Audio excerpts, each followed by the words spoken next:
5, 4, 3, 2, 1, start.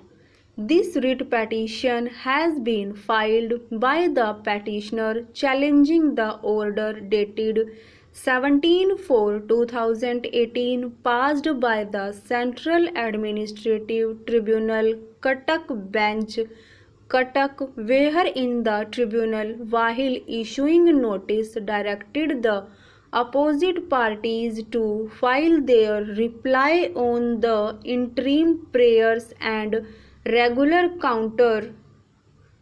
It appears that the central government has taken a decision under the Ministry of Ayush to enhance the age of retirement of the doctors up to 65 years.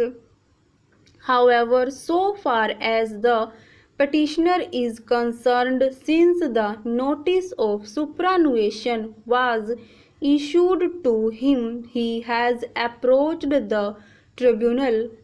Since the original application is pending before the tribunal without expressing any opinion on the merits of the case, we dispose of this writ petition with an observation that since the doctors who are similarly after continuing the age of 65 years after attaining the age of 60 years, let the petitioner continue in the service and let the notice of superannuation under Annexure 3 shall remain stayed till disposal of the original application.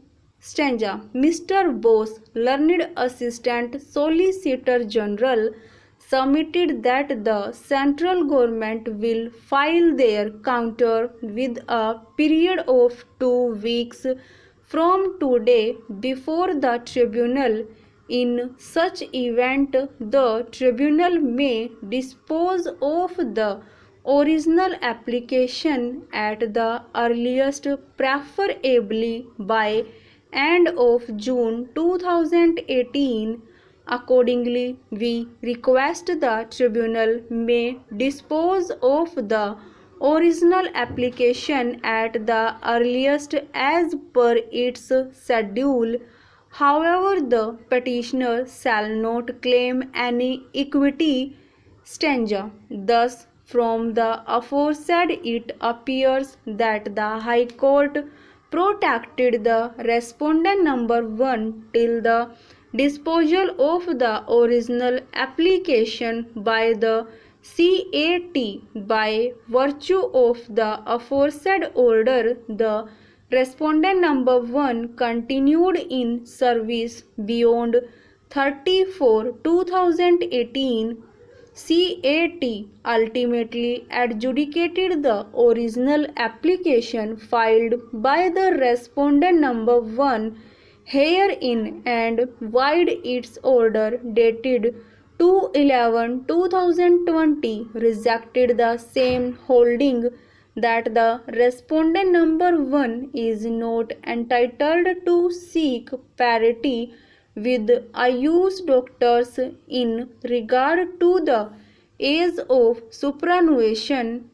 Stanza. The fundamental rules notified under Article 309 of the Constitution of India are applicable to the employees working directly under the Government of India. Its applicability to the employees of the Council is on account of clauses 34 and 35 respectively of the bylaws. This issue was considered by the Hyderabad bench of the CAT wide order dated 4/9/2020. Stanza. Clause 47 of the bylaws makes it clear that for the matters not specifically provided in the bylaws, the rules applicable to the government employees and would apply, but since there is a specific provision regarding superannuation in Clause 34, the rules governing government servants in respect of superannuation will not be applicable to the employees of the Council unless it is in accordance with Clause 34 of the bylaws. There is nothing wrong with the clarification letter dated 31/10/2017. It cannot be stated to be overriding the cabinet decision in question, and the objection to the letter on that ground is not sustainable.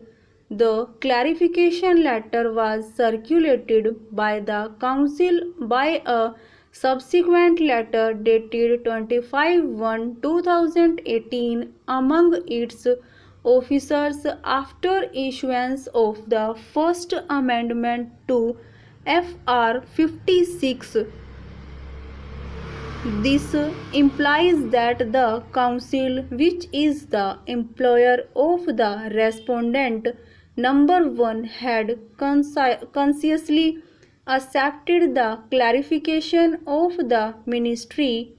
The respondent number 1 had not challenged the Council's letter dated 25/1/2018, but had only challenged the Ayush Ministry's letter dated 31/10/2017. Stanza. In the last, the CAT considered that even if the respondent number 1 contention that he had treated patients was to be accepted, such acceptance could not have negated the decision taken by the Ministry of Ayush in its clarification letter dated 31/1/2017, which was further accepted by the Council in its subsequent letter dated 25/1/2018. On the analysis of the above factual matrix, we find that though the petitioner is functioning as researcher under the Research Council National Institute, but as a requirement for upgrading the research skill, he treats patients in the OPD and IPD. In fact, he performs a similar nature of duties like Ayush doctor, though his service condition is covered by different laws, but for practical purposes, the petitioner is performing like a doctor, though there is a clear-cut distinguishing features between the Ayush doctor and that of the petitioner. The petitioner herein is also treating the patients like Ayush doctors in the OPDs and IPDs on a regular basis. Over.